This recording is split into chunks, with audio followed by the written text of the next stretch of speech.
Shut up and sit down.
And sit down.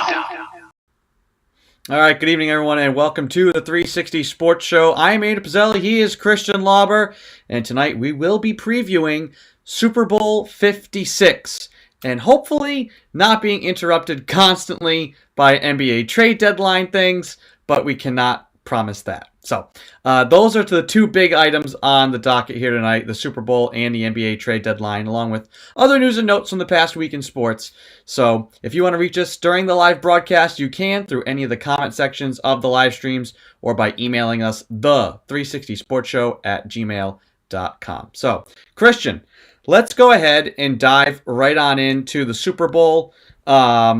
We obviously, like I said, we're going to have a lot of other things interrupting us throughout the night. But let's start with the Super Bowl and go through that. And, you know, we kind of touched on some things last week, but coming into this game now, with it happening this coming Sunday, how are you feeling about the game and the matchup? Who do you like? Don't necessarily have to pick it yet. We'll give our picks for it in a little bit. But what's standing out to you now after having more time to process as far as the matchups and what we should be looking for? Can you feel the buzz? I can't. I don't know. It's just like, it's kind of not, I don't know if it's just like, it's not KC. It's not the usual. It's no new, it's new firepower, I guess you could put it. No one to hate.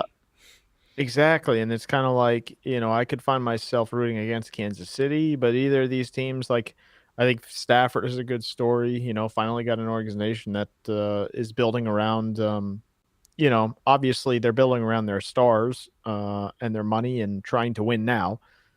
And then you have the other side of Joe Burrow, who's a second-year player and obviously is turning into quite a pro. But in terms of just the game overall, I mean, on paper, in my mind, it's the Rams game to lose. But Cincinnati sticks with it. So they don't give up. Just like they did against Kansas City, they were down, but then they kind of turned it quickly. And look, Mahomes kind of took part in that. But on the other side, I mean, Cincinnati's a good team. They got good weapons on offense. The quarterback is who he is. He's a second-year guy, but he's an absolute leader at this point already. So you see what you have there. And then I think it's just about the Rams. I mean, look, the Rams should be able to beat everybody. I mean, on paper, you look at the quarterback situation now on that team and the amount of talent on the defensive side of the ball, the Rams should be in a good spot to win this game. Can they choke? Absolutely. I mean, I think either one of these teams could get blown out. I think it could be close. I have no idea what to expect overall because I think it could go a million different ways, and it's kind of nice to have a different story, but there ain't a whole lot of buzz about it. Do you think part of that lack of buzz is because you've got the Olympics happening right now too? Like, it's not this like, oh my God, it's Brady again, or it's Pat Mahomes trying to get his second, or it's the Bengals, feel-good story. Matt Stafford and the Rams, feel-good story. Like, okay, we'll watch when the game's on, but there's really nothing to pick at until the game happens. Oh, yeah, and the Olympics are happening, too. Yeah, I don't think so. I don't think the Olympics have as much to do with it. Maybe a small portion, but I think it's more of, look, people want to root for someone to hate. I mean, it's It was the Golden State Warriors. It's LeBron James. It's Patrick Mahomes and the Chiefs. It's Tom Brady and the Patriots. It's Bill Belichick. You grasp Aaron Rodgers, put him on the list.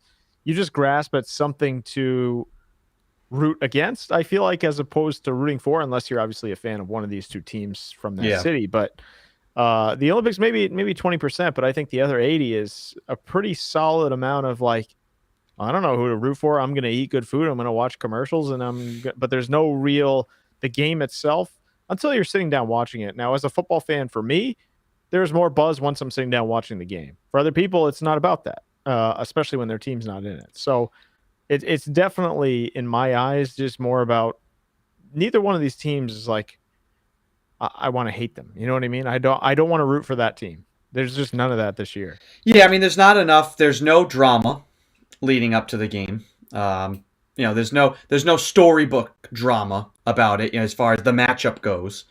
I will say this. It's a tale of two teams built in totally different ways, right? So, in a way, as far as rooting interest goes, I'm rooting for Cincinnati because it's like this flash in a pan, it's lightning in a bottle. Like, you tanked, you got Joe Burrow, you did nothing to protect him. He gets blown up his rookie year, injures his ACL. You really don't do a whole ton to totally resolve the offensive line issue, because it's still an issue. Yet somehow you find yourselves in the Super Bowl, and he's get a hell of a weapon, though. They did get him a great weapon with Chase, and he's playing well. Meanwhile, you've got the Rams, who have sold their soul over and over and over again the last few years to try and get here. They got here against the Patriots and lost. And then it seemed like, well, nope, they're going to totally screwed after that. Yet they kept finding ways to just keep selling and selling and selling and mortgaging. And really now, it's now or never for them. So obviously, if you're an LA fan, if you're out there, Los Angeles Rams fans, this is your time. It's now or never. And so obviously, there's a lot of good things to root for on the team. Got Aaron Donald getting a ring could solidify him as one of the greatest defensive players ever. The way his career will go, it's already went a certain way, and the way I'm sure he's going to continue to produce. Putting that ring, putting that championship in your pocket goes a long way. Matt Stafford, obviously, trying to add to and increase and forge a legacy. But as far as how the team was built, you really kind of want to root more for Cincy, even though they didn't necessarily even try that hard. I agree with that. I don't know if they necessarily expected it to happen now, but they're the team that has kind of gone about it more traditionally, as opposed to sell everything, just buy it. Buy the championship. Yeah, but then the other side of the coin there for Cincy is like, well, yeah, you sucked for how many years and kind of when a great quarterback fell into your lap. So, I mean, there's a little bit of that too. True. Yeah. But I would tend to want to root for Cincy more than the Rams. That being said, I think there's two key things here, and I'll ask the questions and we can each give our answer. Two keys that I think will really determine how this game plays out. The first is, can the Bengals protect Joe Burrow? I think if Joe Burrow has time, the Bengals will be able to do a lot more things offensively because they have a running attack. They've got the weapons. If Burrow's not running for his life, they're going to hang in, if not be in a great position to win this game. They'll be able to move the ball. I think they're going to have issues doing that. Blocking Aaron Donald. It could come down to it. Maybe they don't even have to necessarily. It's like, can anybody going to beat him one-on-one? No. Do you double him, or are you? Can the Bengals scheme it up enough to say, hey, this guy stays in and chips and make sure, and all those things you can do to mitigate a good front seven like that, or a good front four? Are the Bengals capable of that? That comes back to coaching a little bit. So what do you think, Christian? Can the Bengals protect? However they do it, can they buy Joe Burrow time in this game? I have my doubts. I don't want. It's not apples to apples, but it's, in my eyes, this is a lot like Tampa Bay. I mean, it's not a quarterback that's going to run around a ton. He can make plays if you let him, but Burrow's not going to be getting outside the pocket constantly like a Josh Allen, like a Mahomes. He's going to be stationary most of the time. He'll try to move around within the pocket, as i.e. Tom Brady would. And it's just a matter of, can he get the ball out quick? I think maybe with the weapons around him, it'll look a little bit better than maybe, say, Tampa did against the Rams in the first half. I think they can keep it close, but I do have my doubts with the offensive line. Like, if they don't give him any time, it's going to be a rough day because he already got sacked 9 times against Tennessee. And it's not like Tennessee is this amazing defense. It's not like you look over there and say, well, there's Von Miller, Aaron Donald. They don't have that. So the Rams do, and I think it could look a lot like Rams versus Bucks and Tennessee versus Cincy, kind of all mushed together. It's kind of jumbled, but ultimately that front is ridiculous. So it's really going to come down to coaching. Like you said, I think the coaching is going to be huge because they're going to have to get the ball out of Burrow's hands, which I'm not so sure he knows exactly yet. Getting sacked 9 times is a lot, and that is a lot to get sacked, and you take a beating. So you get hit a couple times, and who knows? I mean, he's a tough kid. He stayed in there, but it could be a long day if he doesn't get the ball out and they don't scheme in some type of way to get the ball out quick, run game, whatever you want to do. You cannot just stand there and take hits. Yeah. I tend to agree with all that. I think it's going to be a struggle to protect Burrow. That doesn't mean he's not capable of making plays. That doesn't mean he's not capable of avoiding the rush. And I mean, we saw what he was able to do when the money was on the table against the Chiefs last week. Granted, Chiefs defense, totally, the Rams are a totally different beast. I do think that's going to be a struggle. Even if you coach it up, even if you say chip this guy, double him on this play, that's a lot of mental focus that's required. And you could do everything right, and a guy like Aaron Donald is still going to blow it up. By the way, they have Jalen Ramsey and other guys back in the backfield that can play too. So yes, it's not like that's any easy task. Even if you have time, they have veteran guys back there? Are they going to bait Burrow into a throw? Yeah, I mean, you wonder. Yeah, that's a part of it too. Is so far the stage has not been too big for Joe Burrow. We'll see how that plays out. Same can be said for Matt Stafford. I mean, I think in terms of the moment being too big, we don't know what to expect out of either of these quarterbacks. Absolutely, yeah. Which is interesting. I think the other side. This is what you alluded to, Christian. This is the Rams' game to lose. We think they have the edge with their defense. Can the Rams? Are they going to want to stay balanced? Is McVay going to want? He loves the running game. He wants to have everything predicated off of the running game and the fakes and get all the motions and play action and get it all going. The Bengals are pretty good against the run. Is McVay just going to stick with this, or is he going to be? You know what? Turn it loose. Forget balance. Forget trying to run into a brick wall and set up all these little things. Just let Matt Stafford chuck it. Is McVay going to do the? He wants to stay balanced. They want it. In a game like this, is he just going to kind of be like, well, here's my plan, or will they turn it loose and let Matt Stafford just huck it? Because I think if they just throw it, you have Kupp, who's going to command a lot of attention. And if the Bengals are trying to commit to stop the run, now you've got guys like the tight ends open and available for that short passing game. And just you spread them out and just cut them up all the way down the field. I don't know if McVay's going to commit to that. I think he's going to want to be his whole little balanced offense the whole way.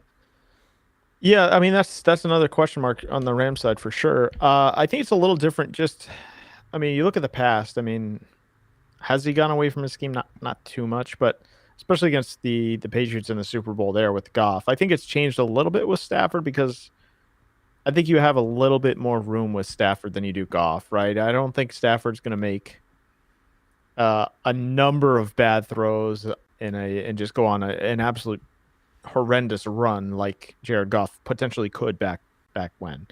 But I mean, it's definitely a question mark. I mean, this game is interesting because, look, not a lot of people watch a lot of Rams games. Same with Cincy. It's not like everybody's sitting down every Sunday and watching these two teams. It's, you're looking at the Kansas Cities, the Buffaloes. So I don't think people understand how many ways this game could go. I mean, I really think the line. I was just trying to look at the line. It's basically 4.5 at most places across the board in favor of Los Angeles, obviously.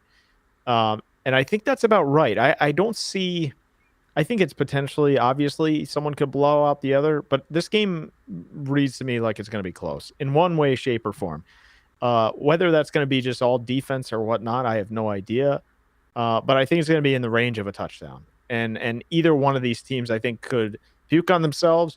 The coaching could be horrendous. Who knows? They could all just throw it. I mean, we've seen the Rams do it. We've seen Cincy come back. So I think each team has a little bit of both. And it's kind of fascinating because it's it's new blood here in the Super Bowl. Yeah. You can at least say, though, the Bengals are going to have no problem putting the whole game in Joe Burrow's hand. We legitimately wonder whether McVay wants to put the game in Stafford's hands. I think if they do, they'll win because the Bengals, I don't think, defensively will match up as well if they're just trying to spread it out and throw it all the time. I think they would want the Rams to just stay and, hey, go ahead, try and run the ball on first and second down. Do it. Please do it. Don't throw on us 3 downs at a time. So that's one of those things where it's more about the Rams than it is about the Bengals. I think the Bengals are what they are. We know this. And I think we're going to get the same effort out of them that we've seen in all of their playoff games. What do the Rams do? Like you said, this matchup seems to be more about the Rams, what the Rams do or don't do or what we expect out of them than what the Bengals do or don't do. I have a hard time thinking that this is going to be a high-scoring game, though. I mean, you just look at it on paper. I don't think either team is going to, blow the other one out by 40, and each team is going to be in the 30s or something like that.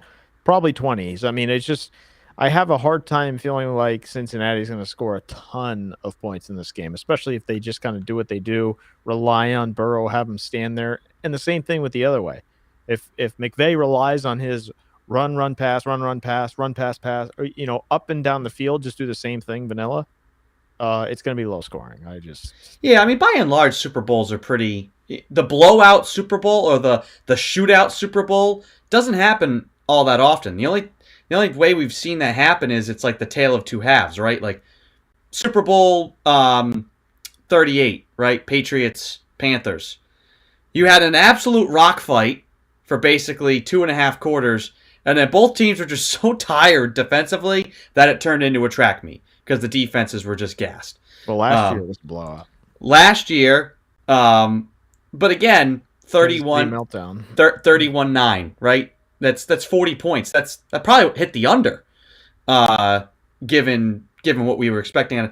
Odds are this is a game that is kind of played where most Super Bowls are played. It's in the mid-20s, somewhere around there, mid to high 20s.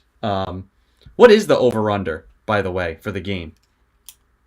You just had the spread. I'd have to find it. I'm not sure. We'll have to check that out. Potentially, if we both pick this game the same way, Christian, we may have to do it against the spread. To make things interesting here. And we will when we pick later, because there's no picks, no more games next week. We're gonna have to throw in some supplemental things here, which we'll get to later on in the show. Here's your over/under. Caesars. I think most places are pretty. Caesars Sportsbook. I think most places are pretty close. It's a 4 to 4.5 favorite in favor of the Rams, and then your points are 48.5. And it's like right around that mark, 48.5 to 50, somewhere in there. That's right around that high 20s to mid 20s point range for each team, which is kind of what you get in a Super Bowl. So that's a pretty reasonable number for the over/under for the point total. What I do think too, everybody generally overlooks this one facet of the game, but in games like this, it's going to matter a whole bunch. The kicking game. Special teams. Both of these kickers, the game could very well come down to a field goal. Look how many games did in this playoff run. And in a year where we looked at, hey, there's no one dominant team, it was the teams with the better kickers that kind of moved along here.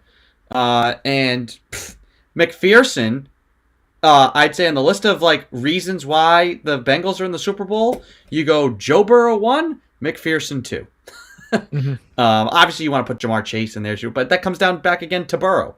And you had a field goal kicker who was perfect.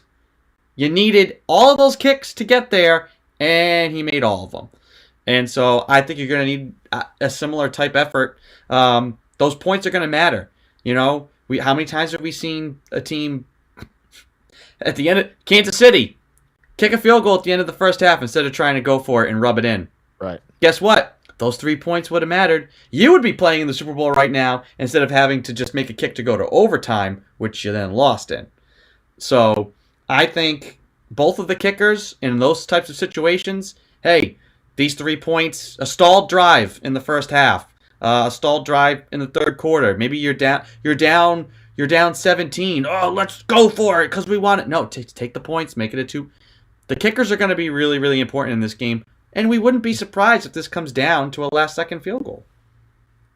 Yeah, 100%. I mean, look, I think kicking is and special teams both, I think, are a factor every week now. I mean, it's just it seems like it always comes down to something like that. A missed field goal, a punt that's muffed, something like that always changes one of the outcomes of these games. Super Bowl may be a little different, but I think the pressure is there for something like that to happen. Doink City, maybe. Who knows? Maybe we get a nice doink. I wonder what the favorite is or what the odds are on a doink. Prop bets on a doink. We gotta look at that up. Prop line on a doink field goal in the Super Bowl. I'm taking it. I think a doink is coming. Is LA outside? I don't even know. Is the stadium there outside? No, it's one of those like open. It's an open air. Right. Yeah. SoFi's got which was when the Raiders played the Chargers there. There was the whole thing. There was lightning, and they had to wait. They had to stop it. That's right. Because it was like, why? It's covered. And they're like, well, technically, it's an open air stadium because there's that end over there, which is really cool, part of the design. But it still kind of made no sense. It was like, but we have to wait for weather. I thought we were immune to this. So I wonder. I mean, kickers should have a nice day in there, but it should be ideal conditions. You never know. There happens to be a windstorm that day, and the winds are blowing directly in that end of the stadium. 20-mile-an-hour winds. I don't put it past the football gods to give us the doink that we so desire. Colin in the comment section. As crazy as it seems for LA to seemingly destroy their draft capital, it's an understandable strategy. Both LA teams have a fan base that is kind of uninvolved for the Rams or non-existent for the Chargers. Trying to establish a Super Bowl win post-move ASAP is a good way to try to establish a fan base that will actually engage and show up to the game / buy jerseys with $$ in the middle there. The Chargers are in a position financially to spend next year, too. Yeah, I mean, that's the, let's look outside of the game and say, what is the priority? Win, win, win, win, win. We need to get people in seats. We need to get people involved. I don't care about cap jail. Nobody cares. If we got to pay people, we got to pay people. Just please win. That's totally plausible. And the exact opposite applies to the Bengals, who, as you said, Christian, have essentially tanked for 30 years. Even when they had teams that were good, very little investment from ownership. I do wonder, obviously, Bengals fans are over the moon right now with the fact that they're there. And I think you have to hope, if you're Cincinnati, please God win this Super Bowl so that at least you have that. Because I think either way, win or lose, nothing's going to change. I think if you win the Super Bowl, I don't think ownership is suddenly going to be like, let's go for 2. Let's pour it in. Let's start a dynasty. No, they're going to rest on the laurels of a Super Bowl for another 30 years. Yeah. And if they lose, it's like, too bad. I don't think the odds, we'll talk about this post-Super Bowl a little bit more, depending upon how it goes down and what happens. Odds of the Bengals, odds of the Bengals even getting back to this spot, I think are small. Joe Burrow's great. Yeah. How lucky are you going to be in the following years if they don't really continue to put proper pieces around him or invest in the team. Especially I guess I can't really say that, but Buffalo's on the other side as opposed to Kansas City. I think their defense is a little bit better in Buffalo, and Hey, you look at who the other rising teams are. Obviously, Kansas City is already an established team. Buffalo's going to be a problem. Who knows? I think the AFC in total is just it. I think any of the top 5 teams could get to the Super Bowl in the next 3 years. It feels like it's shaking out that way. Yeah. Con also says, I'm really happy about the matchup, but I'll be disappointed if it's not a shootout. Yeah, if we get another 10-3 or 13-3 game, it's 3-3 for most of it. Only the teams that are involved, their fans are the only ones who will watch it. He also says, hey man, $100K per loss is tough for some people, especially in the Bengals organization for the last 30 years to turn down.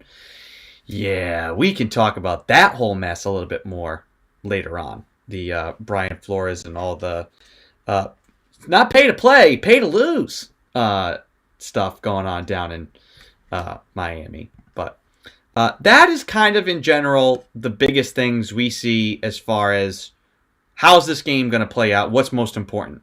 Can the Bengals protect Joe Burrow? And how much do the Rams put the game in Matt Stafford's hands? How much trust? How much trust do they have? How much trust do they have in Matt Stafford? How much trust the Rams have in Matt Stafford? And then special teams. Kickers are going to be important. And so whose special teams has the better day? With that all given, we will do some more supplementally fun type picks around this game at the end when we normally do picks. But right now, since we're discussing it, before we move on to other things, who wins and why, Christian, the Super Bowl? Oh, geez, you're hitting me with that now. Got to do it now. That's the segment. All right. I'm going Rams. I just feel like they're kind of – this is kind of what they're building for. I mean, not that Cincy's not, but I just think Cincy's maybe a year or two early on this. And the Rams are in just full win now mode. Stafford gets his first Super Bowl and rides off into another year. Not the sunset yet, but I think you put Stafford with McVay, you get all those defensive guys, you bring Von Miller in. I like the Rams. Why? Defensive capability. I mean, just similar to what we already said. I mean, I just think on both sides of the ball, I think they should be a little bit better. On paper, they should win. And my confidence is not super high, nor do I have like a super high rooting interest. But hey, I'm going to eat some good food and drink beer, so whatever.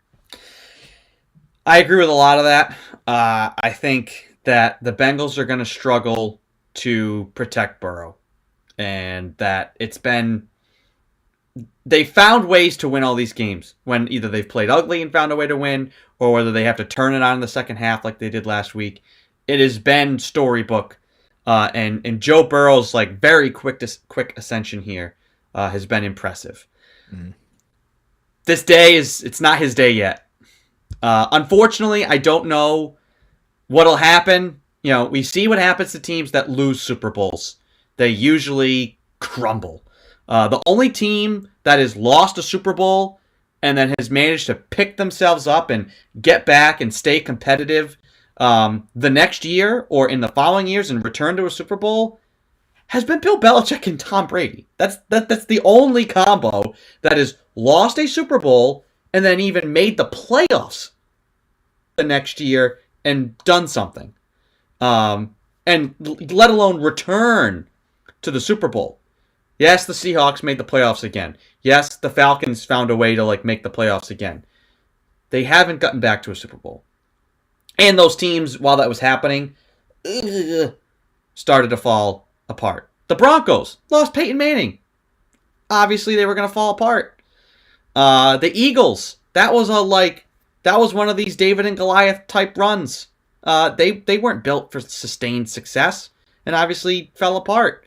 We can go all the way back. The Steelers lose the Super Bowl to Aaron Rodgers. Yes, they've made the playoffs. Ben Roethlisberger kept them sustained success. They never got back. And in fact, that year after losing that Super Bowl, they really fell apart again. Mm-hmm. Teams that lose Super Bowls, it's just not good. Russell Wilson and the Seahawks. Exactly. I don't know if you said that one. I mentioned that one. Once again, Host Christian, you're 0 for 2 now on when the hosts aren't listening. Hey, you know what? It's late. It's late, sure. But I would have been not paying attention that much if we did this show last night.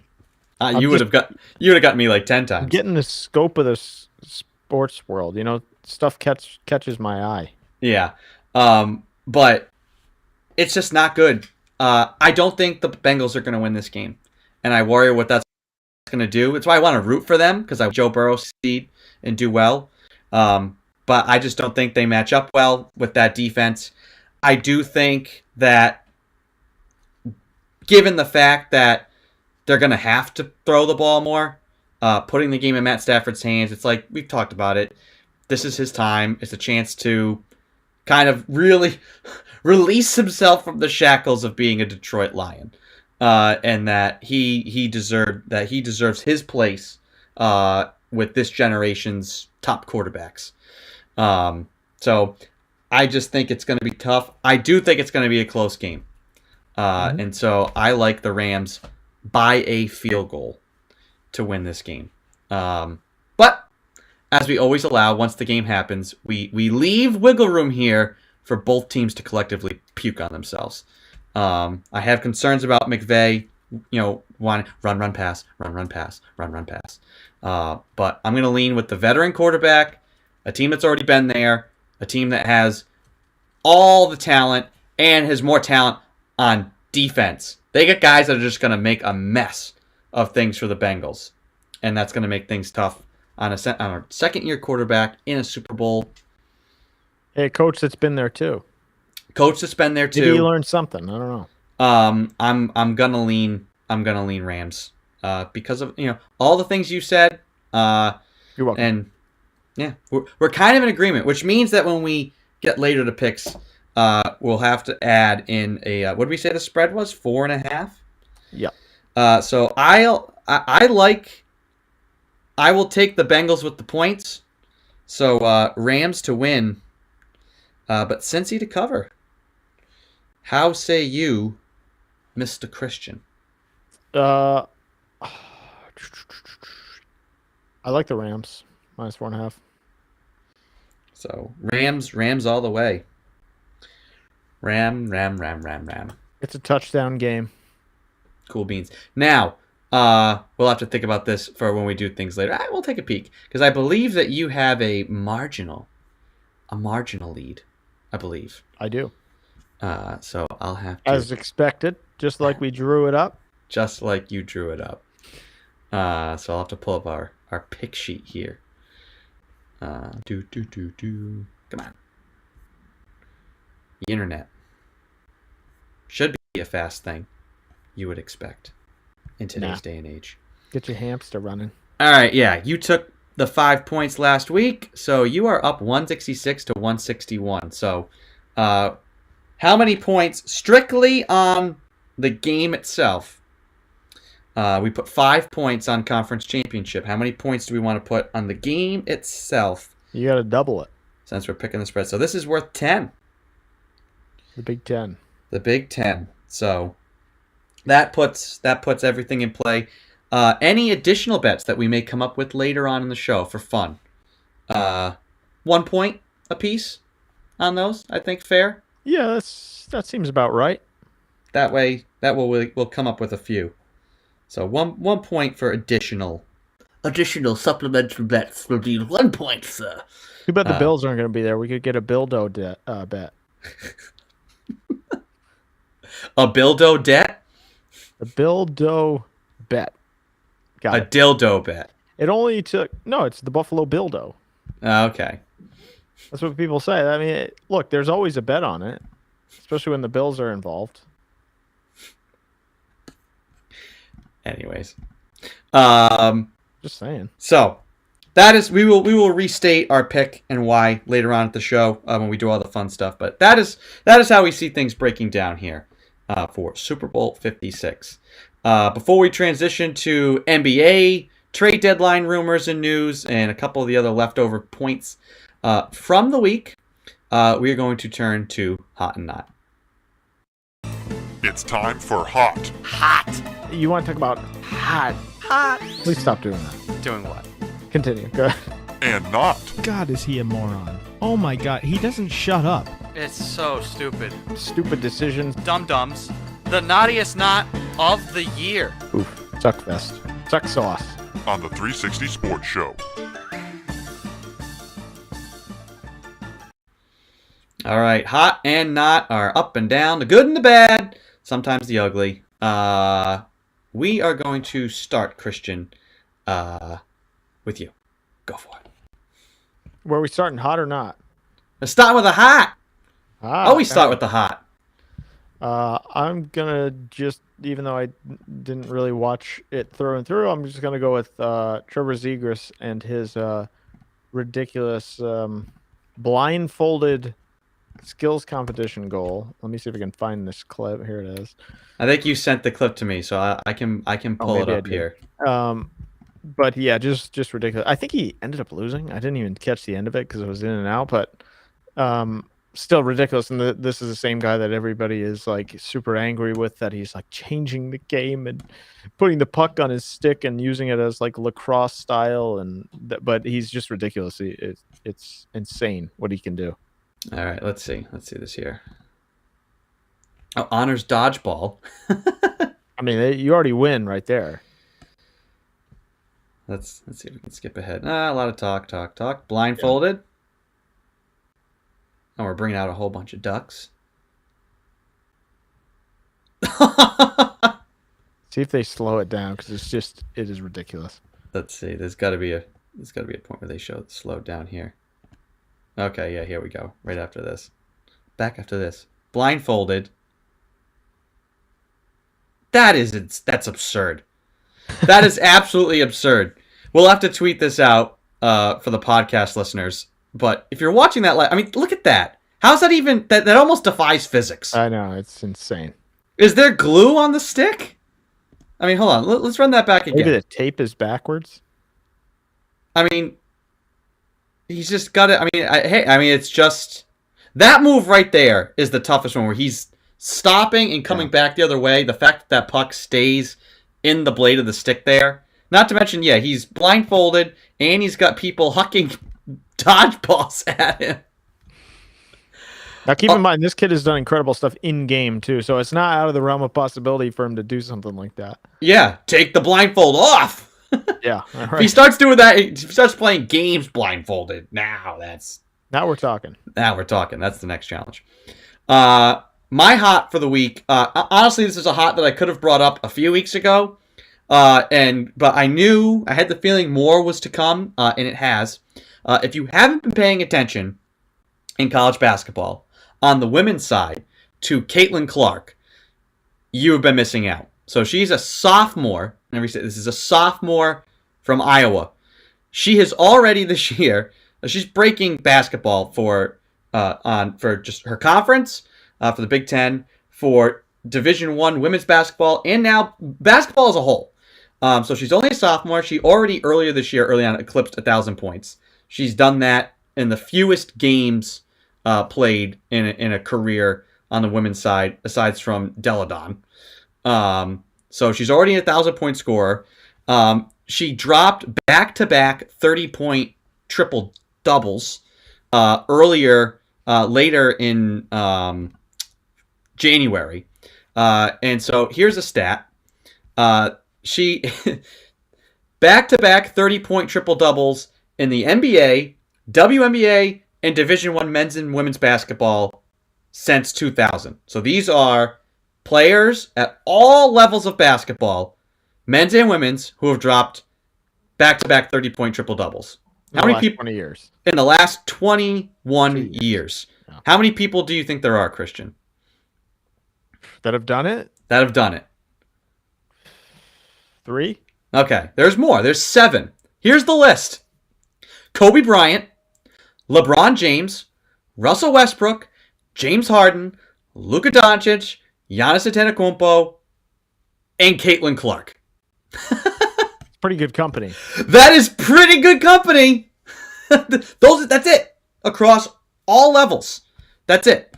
Men's and women's. That's ridiculous. To accomplish that. 2 nights ago, in a loss, granted, she dropped 46 points and 10 assists while playing all 40 minutes. In the last 15 years, the only other NBA, WNBA, or Division I men's and women's basketball player to have 45 or more points and 10 or more assists while playing the entire game, there is only one person to have done that, and that's Kevin Durant. And now Caitlin Clark. That's again pretty good company.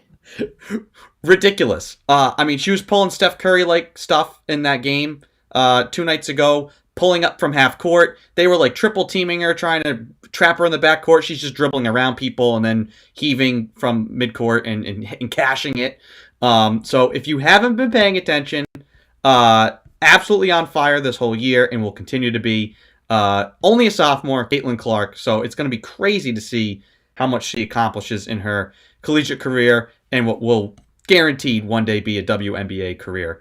So Caitlin Clark on the hot list for this week. And could have been weeks ago, and I'm sure it will continue to be.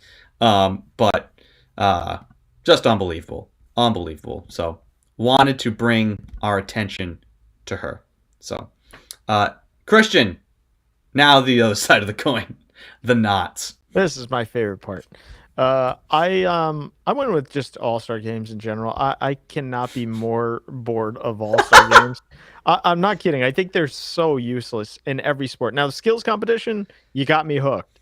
The actual game, flag football, hockey is 3-on-3 with a bunch of divisions. You have Draisaitl and McDavid playing together still in the All-Star game. Like, you want to see other guys play with these guys, right?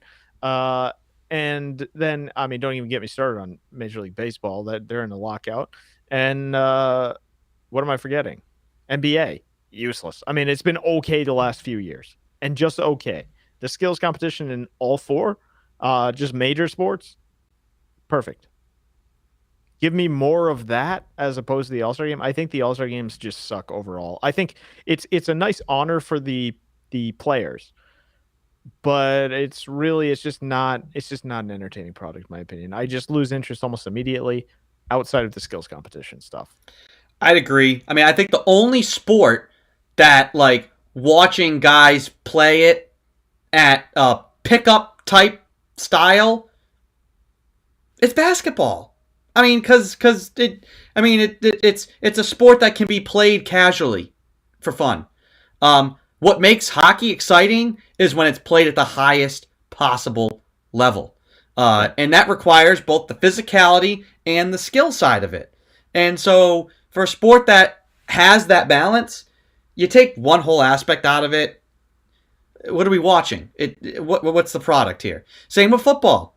Like, it's no longer this big in football for the Pro Bowl. One, no longer always in Hawaii. So it's not even like it's this tradition anymore. It's not.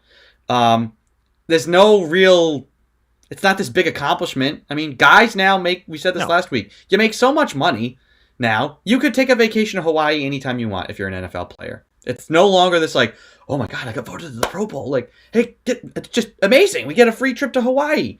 And hey, a chance to earn an extra like 50 or 100K. Like, that's a big deal.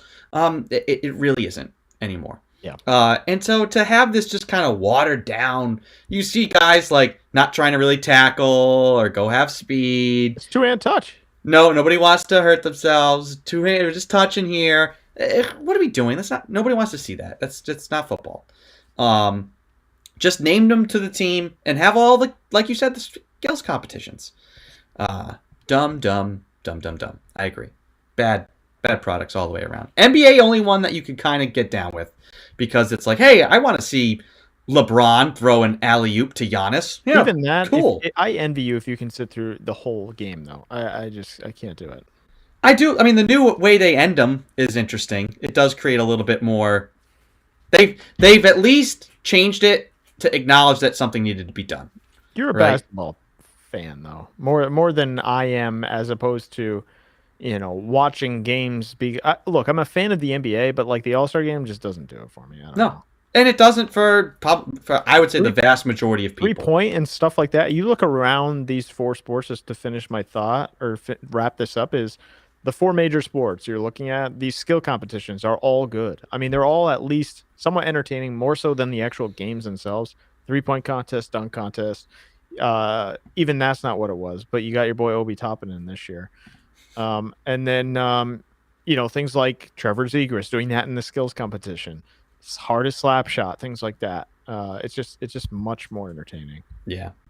I did love it. Made me think about it when somebody broke Zdeno Chara's slap shot record, and then he was just like, well, I guess I got to come back next year. And he's just like, I will. He probably never even tried as hard as he could. He just knew he could just incrementally what's the record? Okay. Boom. 1 mile per hour higher. Yeah. See you guys in a few years when somebody touches this. Yep. I will hold this record for life. My knot of the week became very easy after the Pro Bowl. Alvin Kamara. Yikes. Basically, he is charged with assault. Him and some buddies, I guess, just beat up a dude in a bar in a nightclub in Las Vegas. Oh, yeah. And from what I've seen reported, no reason. The person neither struck nor, I guess, really had any sort of serious interaction with Kamara. I don't know what his defense will be, but he's gonna have to mount a defense because he is charged with this, potentially, if found guilty, 1 to 5 years in prison. What do you mean? You can't just go around beating people up? You can't just knock people unconscious? Yeah. Now, hey, there's the thing. I can't imagine. This is the type of thing where I don't think this is not like a civil suit. This is not something where this guy can just be like, hey, I'm suing you, and hey, you settle, and they're seeking criminal charges. Mm-hmm. You can't just buy your way out of that. So it's not good. Not good for him. Sean Payton looks smart as heck for deciding to get out of there. Because Alvin Kamara was the only good thing left on that roster, basically. Yeah. And as of right now, I don't think the Saints have taken any sort of action. They're probably going to give it a little bit and see how this thing plays out. It depends on who you ask about the Saints. Who's the last star on that team, just real quick, because the Patriots didn't cover him, so maybe he's not. Maybe. But just not good. Not good for Alvin Kamara. I mean, especially if there's no reason. That's the dumbest thing of all. It's not like he was defending himself or something like that. Some drunk person was like, hey, an NFL star, let me go make a mockery of myself. Nope. It was just, you know what? An unprovoked attack. I have a bunch of guys with me. Let's just that guy.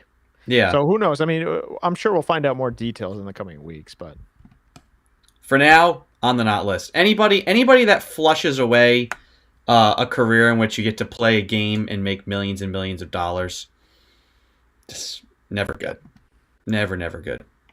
So he goes to the not list. The other biggest thing, Christian, as we move on here now, NBA trade deadline 2 days away. Recording here on a Tuesday. Trade deadline is on Thursday, February 10. Lots of rumors, lots of big things. We've already had one big deal go down. CJ McCollum out of Portland. Two big deals, right? It seems like they've been all in on Damian Lillard now, wanting to keep him around. And then the other big one is, which is basically turned into a game of chicken now, which is a Ben Simmons, James Harden swap. With the Kings as well, right? Who knows? And we'll get into the Kings ones too.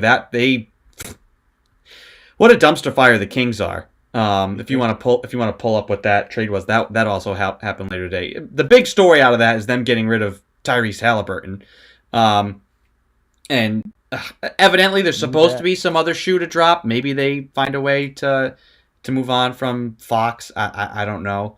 But what an absolute dumpster fire. I mean, Matt Murphy, our draft and cap analyst, came on the show last year around this time and said, what do the Kings do?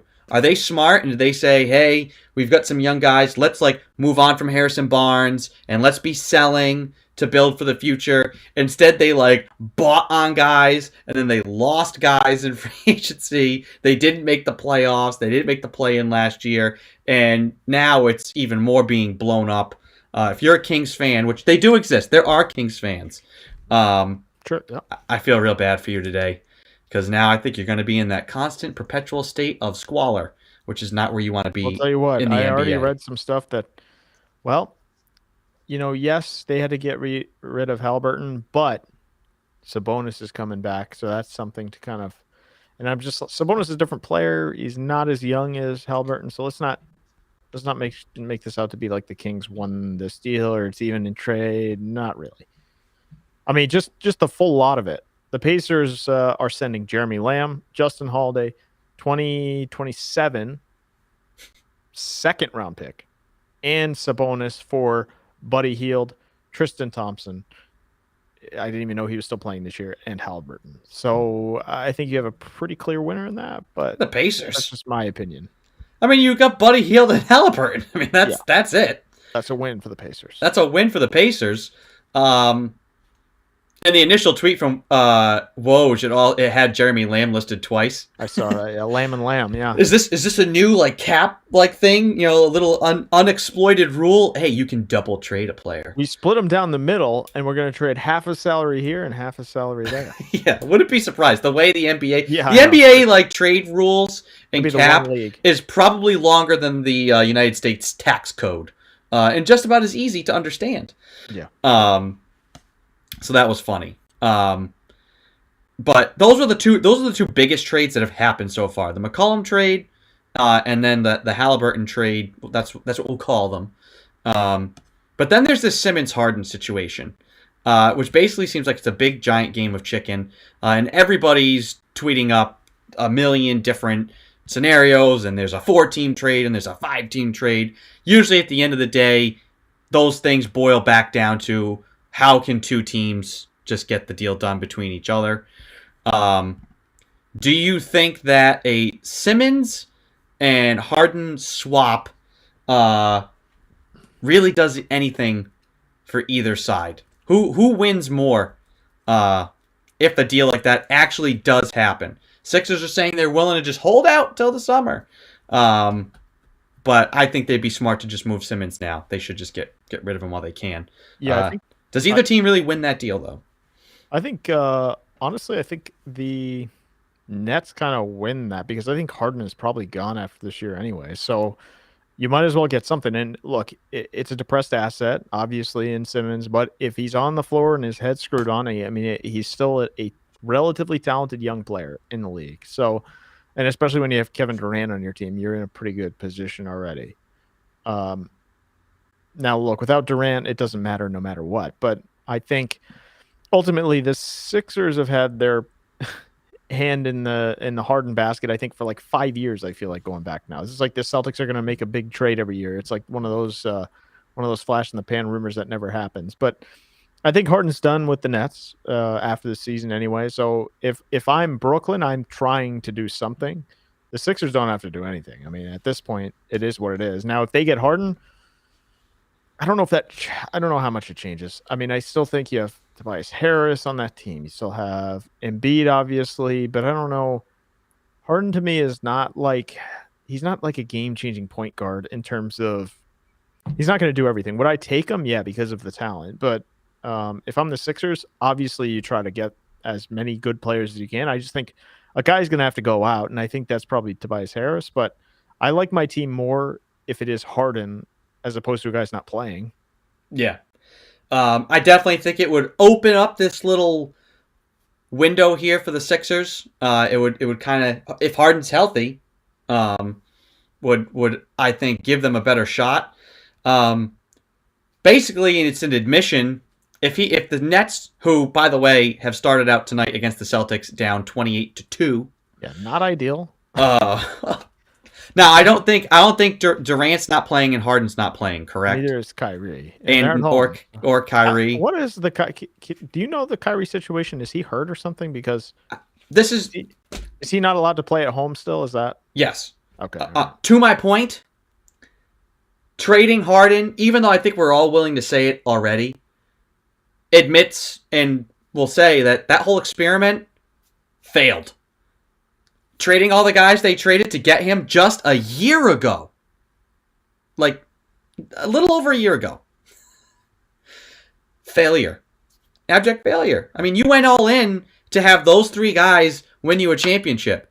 And it can work. We'll find a way to make it work with Kyrie and KD and Harden. We all said it was probably going to be tough. There's only one basketball. You trade Harden. I know injury has played a factor into it, but it's not working. And it never was going to work. And I don't think if they stayed, it would work anyways. Colin in the comment section. We'll just show that on screen for the live viewers there. Kyrie hurt in the brain. That's up for debate. I'm not a mental health professional, so I will not state that as fact. True. Nor am I a medical professional to diagnose such things. But you, as a commenter on a sports talk show, are more than you're qualified to make those statements, Colin. So we will show your statement and not comment to its validity. But yeah, failure for the Nets, right? If they trade Harden, it's doesn't matter even if they find a way to win it this year. The Harden experiment was a failure. Well, if they win this year, no. I mean, you can't say it's a failure. No, even if I'm saying if they trade him and get Ben Simmons and then win, yeah. the Harden experience a failure. I thought you meant if Harden stays and they win a championship. Oh no! That's success. That's what you're hoping for. Yeah, you wanted to win one. There's some level of failure, especially when you got rid of 2 good young players in LeVert and at 3. Don't forget about Jared Allen. Jared Allen. Who's the other 2? You got Karis LeVert. You got Spencer Dinwiddie, and you got Jared Allen. Yeah, but Spencer Dinwiddie's not a good young player. He's like a pretty seasoned vet now. True. Fine. Okay. Semantics. Yeah. Carry on. I win. That's what I got out of that. I win. No, but I would say, yeah, there is some level of failure there if you're the Nets, obviously. And also the Kyrie experiment. I mean, look, nobody saw a pandemic and all this other stuff. So who knows if he's playing in these games? Are they better? Probably. Are they that much better? Probably not. So I don't know. The whole Nets experience has not been what it was made out to be by Kyrie and Durant coming together and joining forces. Yeah. You mentioned this to me earlier, Christian. Obviously, the Celtics every year seem to be on the wheel. And part of all these big trades or possible trades, you texted me that Brad Stevens is Danny Ainge 2.0. Obviously, 2 days till the deadline. But explain why you feel like Danny Ainge is Brad Stevens is Danny Ainge 2.0. Because I don't agree, but I'll let you. Oh wow, I'm shocked. I think that until I see a deal go down, it's the same old story with the Celtics. They're in on just about everybody that's out there. They want to make a move.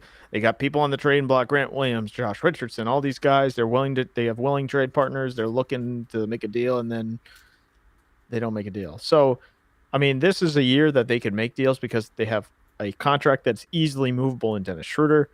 Obviously, Smart is where he is, and same with Rob Williams if they want to. If you're on a run here, you're not going to trade everybody off. I think everybody's getting a little bit ahead of themselves in these trades in terms of Josh Richardson right now is not a guy I would trade if I'm the Celtics. I don't know why you do that. Maybe money, but I don't think he makes that much. So and he's a guy that helps you if you're going to be in the conversation for playoffs. But yeah, I just think it's the same old story so far. I haven't seen any deals come across. There's going to be deals over the next couple of days, but this is going to be like lead up to something big, up to the mountain, the peak. Here comes Brad Stevens, and then there's like an avalanche and everything falls through, and they do like the Celtics have traded Enes Kanter for Joe Schmo off the bench of the Maine Red Claws, and the Nets are in a 3-team deal with Bob Burton and all this other crap that nobody cares about. For a trade exception. Yep. I think given how this year's going, and given the deal they already did to get Bol, I think that given the moves they've already made, what Brad Stevens has kind of shown is that they're treating this year, I think they're going to let some things play out. they're maneuvering to just not have to be in the luxury tax. So I don't expect any big moves. I don't think we're going to get any earth-shattering moves in season here. I think the way they've been playing recently, for better or worse, is convincing them to keep Marcus Smart, to keep Rob Williams. Richardson, I think, could go either way. Dennis Schroeder has to be traded. Like, you need to do that. You're not re-signing him. Would you trade him to the Milwaukee Bucks? I think if a deal's done, I think you're going to see something like that. I think you see him.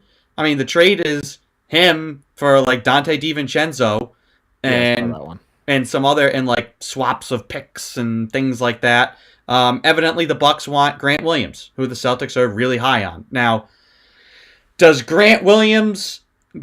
obviously, I think Dennis Schroeder, you could just straight up not have Dennis Schroeder for nothing, and I think the Celtics are fine. I think because you've got Smart and you've got Peyton Pritchard, who I think should be getting more minutes, and you've got Tatum, who can handle the ball, Brown can handle the ball. I don't worry about... And hey, guess what? God forbid you need an extra point guard. You know who's sitting around that would love to play for cheap money to be a backup point guard on this team? Isaiah Thomas. So if you want your break glass in case of emergency, second point guard, third point guard to be on the bench... You're hanging on to this as like... I'm just saying that's a guy that like is legit, but you could go find a point guard. You just want somebody to come in and run the point. You could go if you're getting rid of Schroeder, you're looking for a scorer, not a point guard. I'm saying for the people who say if you trade Schroeder, trade him, and say you bring back in that shooter. Well, now what do you do about your point guard depth? You can go get somebody. There's gonna be. You also have, like you just mentioned, but I feel comfortable with Tatum handling the ball as much as Smart handling the ball. Same with Pritchard. It's not like Pritchard's just, he can't handle the ball at all when he comes in the game. No, I think he's pretty good. So yeah. So I definitely think that Schroeder gets moved for a shooter. Schroeder for a shooter. How about that? And do the Celtics say, hey, no Schroeder and no Grant Williams, but plus a shooter makes us better? I don't know how much they're trying to like get better this year as opposed to just But if you have be ready for the offseason. A shooter and Schroeder, do you really need a shooter for Schroeder? But I don't think we have a shooter. I'm suspect of a shooter in Schroeder, so we need a shooter for Schroeder. For sure. Okay. We needed the for sure there, definitely. That really ended things. That was good. Goodness. I don't think that Brad is Danny 2.0. I think he's taking a bit more of a longer view with the assets that he has. I just don't think the team's worth like really selling on, and I think you're better off if you're going to go after somebody big. It's going to happen in June and July, not right now. If they hadn't gone on this little run here, because they won 5 in a row now. 5 in a row. They're playing much better. They've turned some sort of a corner. If it was still like, which they're more than capable of now losing 5 in a row, but I think at this exact moment in time, I think they're going to be willing to just play it out, and see how it goes. Now, if for some whacked out reason they don't trade Schroeder, they're just like, nope, unless we get exactly what we want, we're not doing a deal. Which hasn't been Brad's MO so far. He's been willing to just like give up a little bit more to get something, or hey, I know I have to give something because I just want to get rid of Kemba Walker. That's more than that would surprise me. I think he's been more than willing to play the game and understands he's got to give something to get something. But big things will come in the offseason. And we'll keep you. I mean, so far nothing has broken to my knowledge. I've been refreshing the Twitter sphere. No other big news. Most likely we will log off for the evening, and that is when some major trade will go down. But Lillard will be off to somewhere like the Clippers or the Lakers, or yeah. But as of right now, nothing big has broken. I did want to bring up question. God, can't talk tonight. Maybe I need a sip of water. We've usually the Twitch comments, get in here and say, hey, stay hydrated. You're right. Leave it to the Twitchers. They have not been here recently, so that's why you're not drinking enough water. This drink is for the Twitchers. Amen. Cheers. Tom Brady, and we don't need to go down the Brady. What did he mean by his statements and this and that and trying to? We did that whole rabbit hole last week. But on his podcast again this week, he was asked about the scenario of, hey, what happens come July, August? You get the itch to play. Maybe an injury happens. Somebody wants you back, or you decide you just want, the Bucks need you, or would you unretire? And instead of saying, no, I've made my decision, I'm at peace with it, I'm done, the book is closed, he said, well, you can never say never. Which for Brady is tantamount to the way he usually goes about things. That is tantamount to saying yes.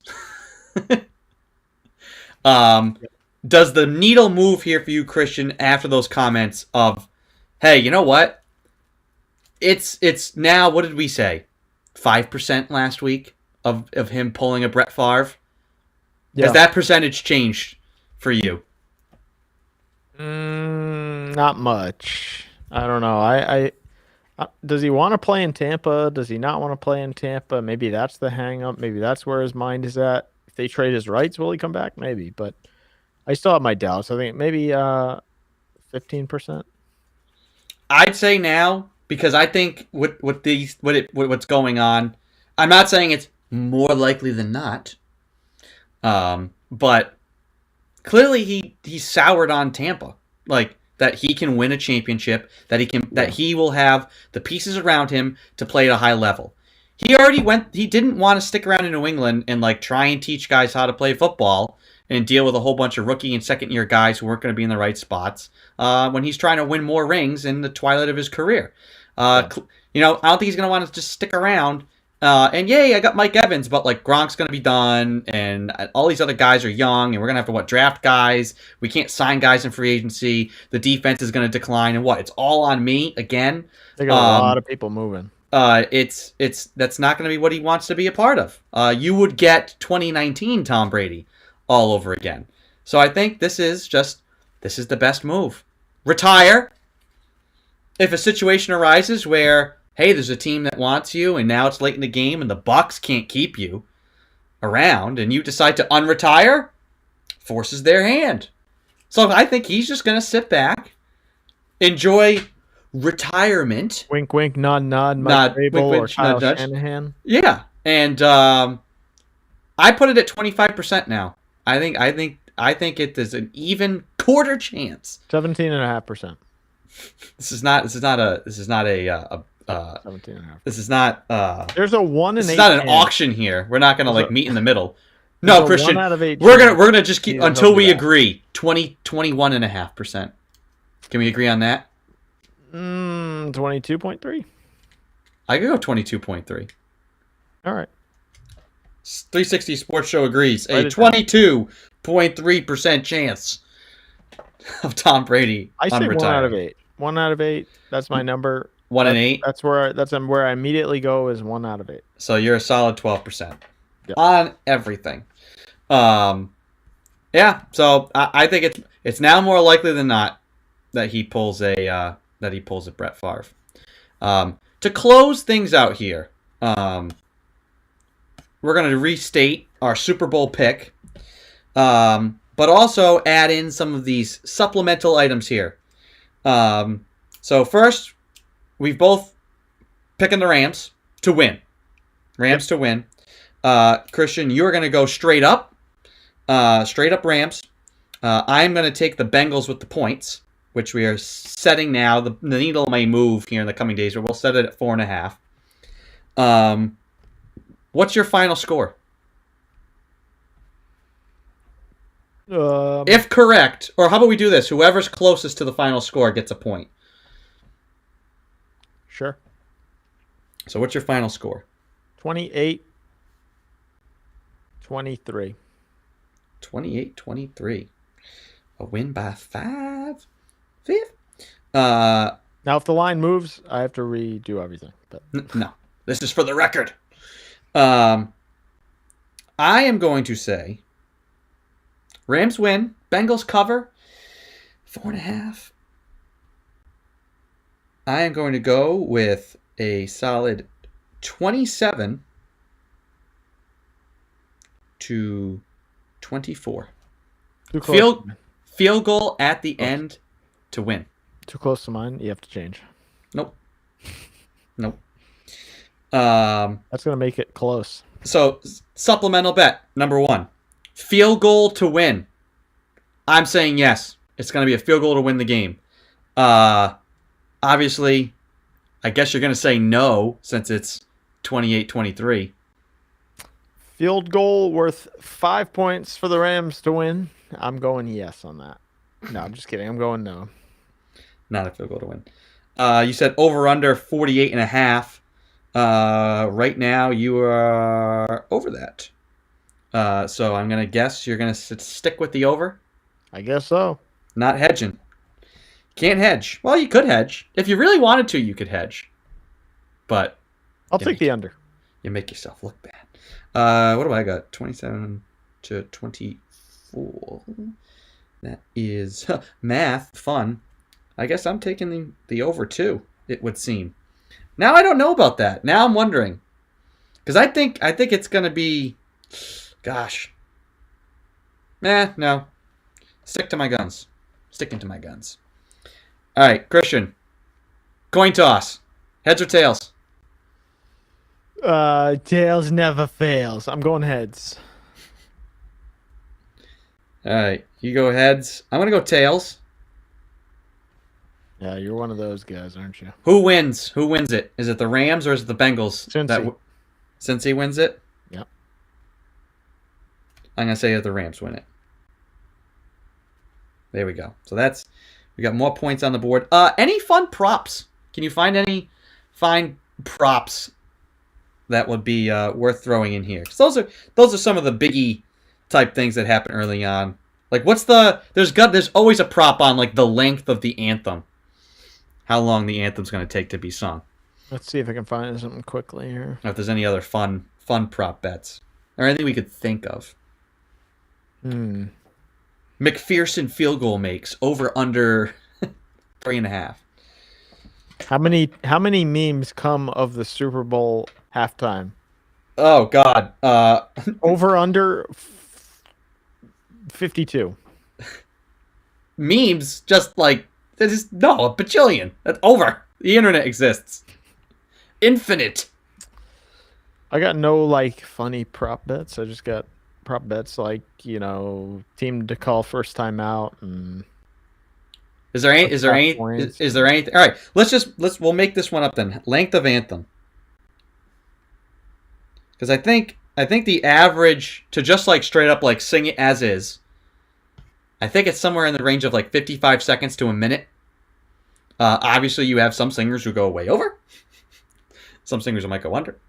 Where do we want to set the number at here for over-under for anthem time? Let's see. What's the average? Colin in the comment section. How in the world can you measure the memes? Exactly. I mean, I just created my own meme. True. Let's say 1 minute 30. Wait, I think I found it. Hang on.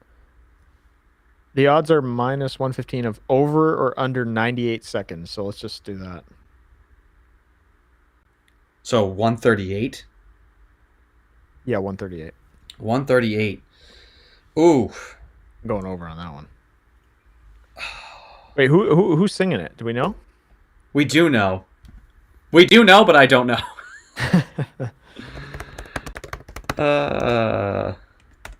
It is Mickey Guyton. You know who that is, right? Yeah. No, not really. Country music singer. Over. 138. Oh, that's a good number. I'm gonna take just for fun. I'm gonna take the under. It'll be like 137. But that's let's tough. see. But it could Here we also be go. like it's gonna be like 2 minutes and 18 seconds. We got a few anthem ones here. Will any scoring drive take less time than it takes to sing the national anthem? Will a scoring drive take less time? Ooh. So scoring drive less than anthem. I like that. I'm gonna say yes. Yeah, I was gonna say yes as well. I'm gonna Got it, say right? I gotta say yes. Gotta say yes on that. You got a minute 37 in the first half. Someone's getting points out of that.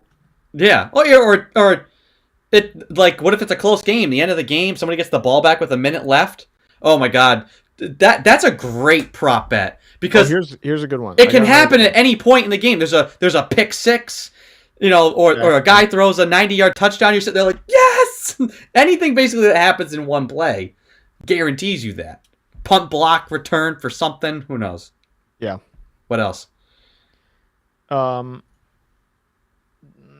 lost it. Here, a number of planes during the flyover, over or under 5. Oh, number of planes during flyover. I like it. Over under 5. I feel like it's usually 5 is the max. I feel like so usually 5 let's set this at 4.5. You want the odds on this? The options are on Bet Online Sportsbook. The odds are -150 for over 5 planes. Under is +110. Let's set this number at 4.5 for our purposes because we're gonna go over under. I'm gonna go under. I'm going over. Over. Oh man. What else? Any other fun ones? Let's see. Okay. You could pick any number here, but to be shown first during the US national anthem, there's a few options here, but 2 are Joe Burrow or Matt Stafford, and the other is McVay or Taylor, so we could choose one of those. Who's shown first? Shown first. Either the coaches or the quarterbacks. During anthem. I'm going to go quarterbacks. Yeah, I'm probably going quarterbacks, yeah. It's got to be. Let's see. Will any word be forgotten from the anthem? That's a good one.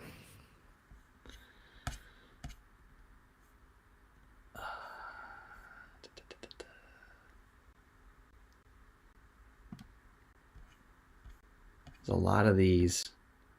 2 years ago when we did this, I found there was all these like crazy fun weird ones. Like I feel like these you need the like real like these are like the crazy like Cayman Island sports books where you can bet on all the weird things. Maybe weird prop bets. Let me see if I can find any.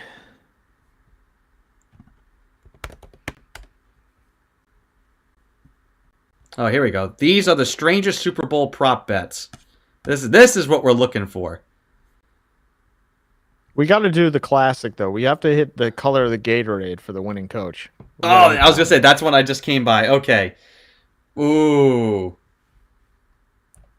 So Gatorade color. I'm gonna go with blue.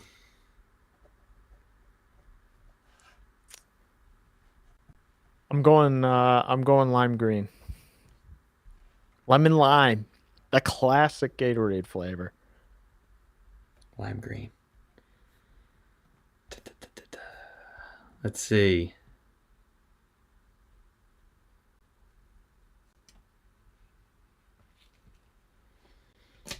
Who will the Super Bowl MVP thank first? His family. Family, team, coaches. Is there options, or are you just going that? There are options. Team, family, fans, or God. Ooh, God, that's close between God and team. I think I gotta go team, but it's close. You're going team. Oh, Oh, I got a good one for you too. I'm gonna go. Since you're going team, I'm gonna go God. I'm team God on this one. Team God. All right. All right. Will Mr. J. Pringle touch his mustache in his Pringles commercial? Gotta be paying attention for these. We get commercial prop bets. That was one I saw. Like who's the first commercial? We're just gonna do a couple extra credit. That's one of them. So what is that? Will Mr. J. Pringle touch his mustache in the Pringles commercial? Touch mustache. Yes. You gotta curl the mustache. I'm gonna say no. I think he goes away from the stash. He just lets it shine. Just lets it shine. This is one of the times. How many commercials will show a person wearing a mask? That's a sign of the times. Well, here's the hard thing. The thing that's going to be hard about that is where can we come back to get that information afterwards? Yeah, I know. Yeah. Most of this is going to be pretty easy to find. Number of commercials with masks in them. I mean, someone's rewatching.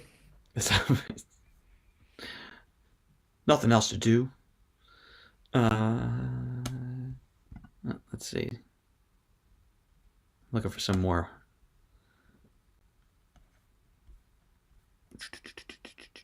That's all I got. That's it.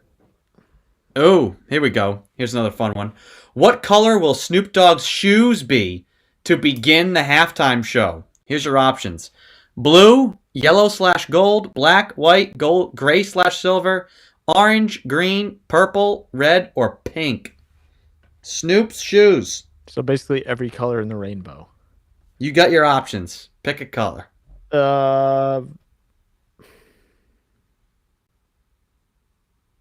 Orange.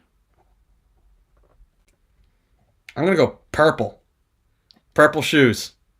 That's a good guess. All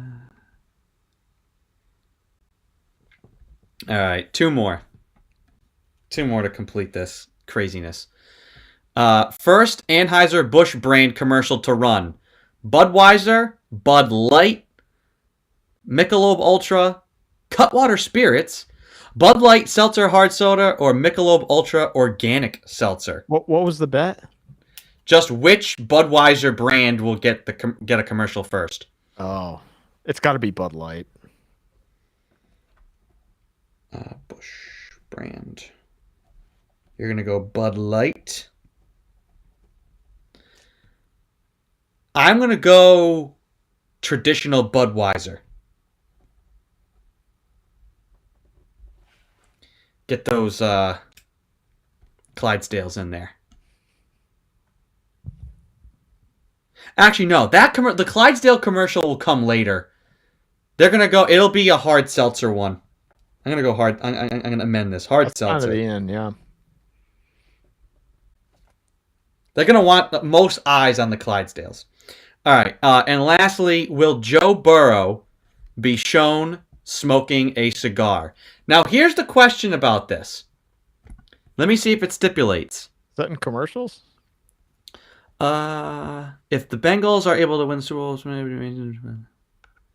So they're putting this only if if the Bengals win, will Joe Burrow be shown smoking a cigar? 100%.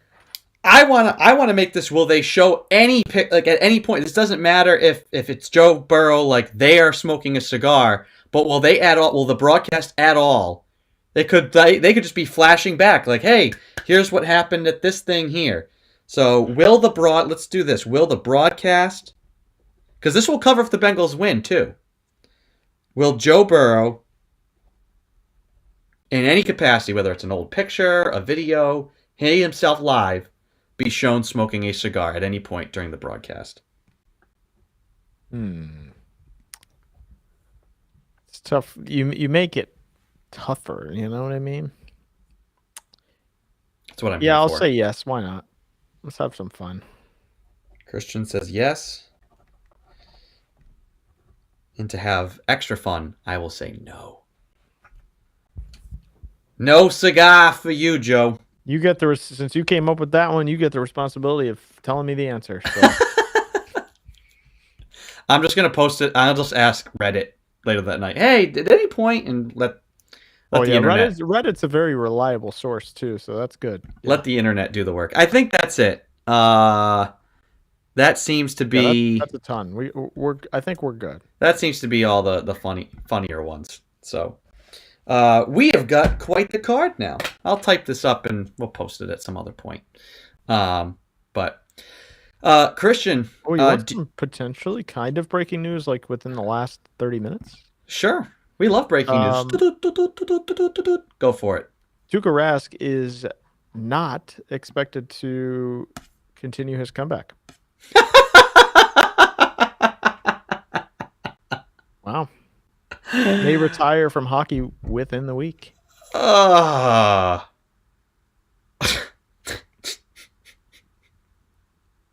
injury's too much, I guess. Yeah. I'm not surprised at all. But I don't know now. I mean, what do you? Is this good, bad, or neither?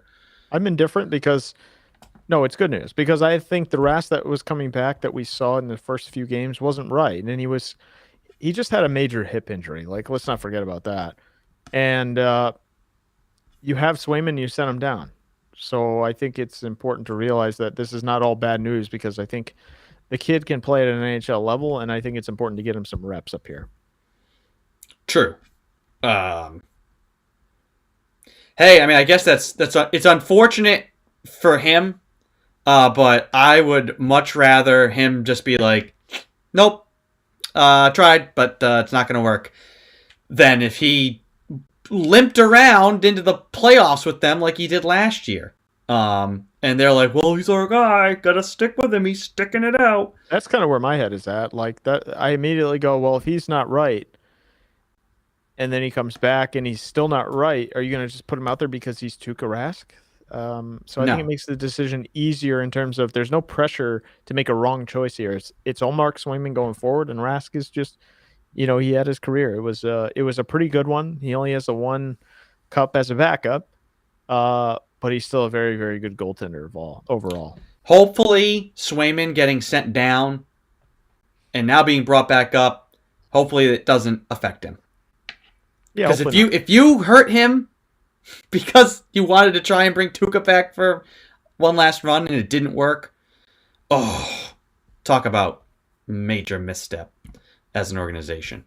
But anyway, that breaking news aside, and like I said, we'll probably sign off and there'll be major breaking NBA trade news. So for those of you who are our podcast listeners, which we do have, and we appreciate you who find us through Sounder FM or wherever you get your podcast from. We do appreciate you there. You can always email the show, the360sportshow @gmail.com, if you want to go ahead and tell us after the fact how wrong we are. And I will check now the Gmail just to make sure none of our podcast listeners have sent us a note. And it would seem that we do not have any notes on the podcast side for this week. But obviously we'll get plenty once this NBA news breaks as soon as we log off. So that is going to do it for the show. Everybody have a good rest of your week. Once again, our picks for the Super Bowl. Christian says, or I guess I'll point to the middle here. Christian says... Scams. And I say Rams by 3. So that'll do it, folks. We'll talk to you next week to recap the Super Bowl and the NBA trade deadline. See you, everybody. See ya.